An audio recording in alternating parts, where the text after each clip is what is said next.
Hello everyone. तो स्वागत है आपका मेरे चैनल में। और आज छठ पूजा की बहुत बहुत बधाई आप लोगों को।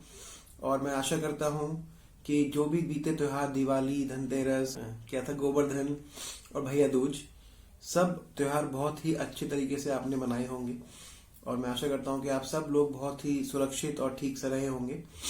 जो भी विश या जो भी आशीर्वाद आप लोगों को मिला हो, आई प्रे टू गॉड कि वो सब आपको मिले, वो सब पूरा हो जाए इस साल। क्योंकि 2020 में क्या हाल हुआ है लोगों का, शायद हमारे बड़ों के आशीर्वाद से और विशेष से पूरा हो जाए इस 2021 में। तो इसी आशा के साथ, इसी कामना के साथ स्टार्ट करते हैं आज का वीडियो।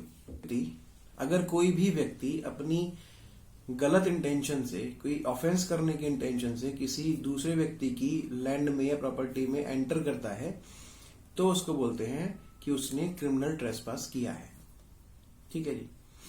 अब लॉफुली और अनलॉफुली एंटर्स इनटू और अपॉन, मतलब लॉफुली या अनलॉफुली किसी व्यक्ति ने किसी दूसरे की प्रॉपर्टी में या दूसरे की प्रॉपर्टी पर एंटर किया हो अनलॉफुली, ठीक है, रिमेन्स देयर विद इंटेंट, या वो वहां रहता हो किस इंटेंशन से, क्रिमिनल इंटेंशन से, मतलब ऑफेंस करने की इंटेंशन से। कोई ऑफेंस करने की इंटेंशन से या धमकाने की इंटेंशन से आया हो, या किसी को परेशान करने की इंटेंशन से आया हो, या किसी को बेइज्जत करने की इंटेंशन से वो दूसरे की लैंड में घुसा हो, तो उसे बोलेंगे उसने क्रिमिनल ट्रेसपास किया है। सिंपली अगर कोई अनइंटेंशनल, मतलब कोई इंटेंशन ना भी हो और उसको वो एंट्री कर दे अपॉन किसी की प्रॉपर्टी में, तब भी वो कॉन्स्टिट्यूट, मतलब फिर भी वो अनलॉफुल कंडक्ट माना जाएगा। ठीक है, फिर से मैं बता देता हूं आपको। अगर कोई व्यक्ति गलत इंटेंशन से ना भी गया हो किसी की प्रॉपर्टी में, फिर भी क्योंकि जिसकी प्रॉपर्टी में वो गया है उसकी परमिशन के बिना गया है, इसीलिए उसको अनलॉफुल कंडक्ट उसने किया है, ये माना जाएगा। अगर कोई ए है और वो बी की बिना परमिशन से बी की प्रॉपर्टी में घुस जाता है विदाउट एनी गलत इंटेंशन, तब भी वो अनलॉफुल कंडक्ट माना जाएगा। अगर वो गलत इंटेंशन से घुसता है तो उसको क्रिमिनल ट्रेसपास बोला जाएगा। एक अनलॉफुल कंडक्ट, जैसे मान लो कोई घुसा किसी की उसमें, लेकिन उसका कोई क्रिमिनल इंटेंशन नहीं था, तो जो अनलॉफुल कंडक्ट किया उसके एक सफिशिएंट रीजन से या सफिशिएंट रीजन पे एक सिविल सूट उस पे कर सकता है वो व्यक्ति जिसकी प्रॉपर्टी में वो घुसा है। ठीक है जी। लेकिन जहां जैसे ही उसका इरादा क्रिमिनल हो जाता है, किसी की प्रॉपर्टी में घुसने का इरादा अगर क्रिमिनल है, तब वो क्रिमिनल केस बनेगा, नहीं तो सिविल सूट ही रहेगा। दोबारा समझाऊं क्या? देखो, दोबारा सुन लो। जैसे कोई ए है, वो बी की प्रॉपर्टी में नॉलेज के साथ घुस गया, गलत इंटेंशन नहीं थी उसकी, लेकिन ये नॉलेज थी कि हाँ मैं घुस रहा हूं किसी की प्रॉपर्टी में उसकी बिना परमिशन के। ठीक है। अब बी ने क्या किया, क्योंकि उसने कुछ गलत नहीं किया था, तो उसने सिविल सूट कर दिया उसके ऊपर। तो किसी भी अनलॉफुल कंडक्ट का क्रिमिनल केस नहीं बनेगा, हमेशा सिविल सूट पे ही काम चलेगा, या सिविल सूट ही हो सकता है।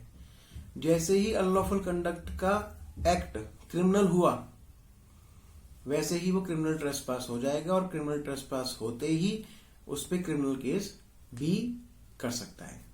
ठीक है ना। क्रिमिनल ट्रेसपास में ऑफेंस करने की जो इंटेंशन है वह एक आवश्यक तत्व है, क्योंकि क्रिमिनल ट्रेसपास तभी होता है जब कोई ऑफेंस करने की इंटेंशन से किसी के दूसरे की प्रॉपर्टी में घुसा हो, अन्यथा नहीं होता है। क्रिमिनल ट्रेसपास कब नहीं होता है? अगर कोई भी व्यक्ति इलीगल एंट्री किसी ने किसी की लैंड पे किया हो, लेकिन उसका इंटेंशन ऑफेंस करने का नहीं हो, तब ये एंट्री ट्रेसपास, क्रिमिनल ट्रेसपास नहीं कहलाएगी। देखो, अगर एक नॉलेज है कि मैं किसी को, कोई ए है जब वो किसी बी की प्रॉपर्टी में जा रहा है या एंटर कर रहा है तो उसे नॉलेज तो है कि हाँ ये मैं उसकी विदाउट परमिशन जा तो रहा हूं, लेकिन उसकी कोई इलीगल इंटेंशन, उसको कुछ गलत करने की नहीं है। तब ये इंटेंशन पे ही पूरा क्रिमिनल ट्रेसपास बनेगा। पूरा अगर उसकी क्रिमिनल इंटेंशन नहीं है ना, तो मैंने बताया पहले कि उस पर सिविल सूट होगा, फिर क्रिमिनल केस होगा ही नहीं। लेकिन अगर क्रिमिनल केस तब होगा जब क्रिमिनल इंटेंशन के साथ वो एंटर करेगा किसी की लैंड पे। अब जैसे मैं आपको एक एग्जांपल बताता हूँ, बहुत लाइव एग्जांपल हमारा। हम जब छोटे थे तो हम क्रिकेट खेलते थे छत पे, मेरी छत पे क्रिकेट खेलते थे। हम सारे फ्रेंड थे, 4-5 फ्रेंड्स थे। तो हम जब शॉट मारते, छत पे खेल रहे हैं तो बॉल तो जाएगी दूसरे घर में पक्का। तो जब 1 बार गई, 2 बार गई, 3 बार गई, किसी एक घर में मान लो 3 बार चली गई, तो हम 3 बार तो चले जाते थे कि आंटी बॉल आई है, अंकल बॉल आई है, तो अंकल आंटी दे भी देते थे कि चलो बच्चे खेल रहे, कोई बात नहीं। लेकिन अभी बार बार जाती थी ना, तो फिर वो गुस्सा होते थे, फिर हम डांटते थे हमें कि क्या कर रहे हो, बार बार यहाँ पे बॉल आ रही है। अब हमने क्या किया, जब ये परेशानी ज्यादा बढ़ गई तो हमने एक सीढ़ी ले ली, ठीक है ना, और वो सीढ़ी से उनकी छत पे हम चढ़ जाते थे बॉल लेने के लिए। मतलब मेन गेट से नहीं जाते थे, सीढ़ी लगाई और वो चढ़ जाते थे और बॉल ले आते थे। तो अब ये जो सीढ़ी चढ़े हम, ठीक है ना, देखो हम बॉल लेने गए सीढ़ी चढ़ के उनकी बिना परमिशन के, ये था अनलॉफुल कंडक्ट। लेकिन हमारी कोई इंटेंशन गलत नहीं होती थी, हम तो सिर्फ अपनी बॉल लेने जाते थे। तो क्योंकि हमारी इंटेंशन कोई गलत या ऑफेंस करने की नहीं होती थी, इसलिए वो क्रिमिनल ट्रेसपास नहीं होता था। वो सिर्फ एक अनलॉफुल कंडक्ट होता था जो हम करते थे सीढ़ी चढ़ने पे और उनके यहाँ छत पे जाने के लिए। सीढ़ी लगाई और वो चढ़ जाते थे और बॉल ले आते थे। तो अब ये जो सीढ़ी चढ़े हम, ठीक है ना, देखो हम बॉल लेने गए सीढ़ी चढ़ के उनकी बिना परमिशन के, ये था अनलॉफुल कंडक्ट।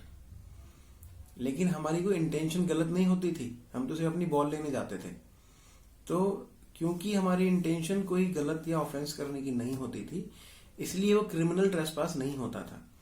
वो सिर्फ तो विदाउट इंटेंशन क्रिमिनल ट्रेसपास का सबसे बड़ा हथियार है, सबसे बोला जाए तो मेन एक एम है कि उसकी इंटेंशन, जो व्यक्ति घुस रहा है किसी की प्रॉपर्टी में, उसकी इंटेंशन क्या है। अगर किसी भी प्रकार से उसकी इंटेंशन क्रिमिनल है या ऑफेंसिव है, तब वो क्रिमिनल ट्रेसपास होगा, अन्यथा वो क्रिमिनल ट्रेसपास नहीं होगा, वो एक अनलॉफुल कंडक्ट होगा। होप कि आपको ये वीडियो काफी ठीक से समझ आया होगा। तो प्लीज इसको सब्सक्राइब करें, लाइक करें, शेयर करें और कमेंट जरूर करें। कमेंट में हम बताते रहें कि आपको क्या और मैं आपके लिए बनाऊं।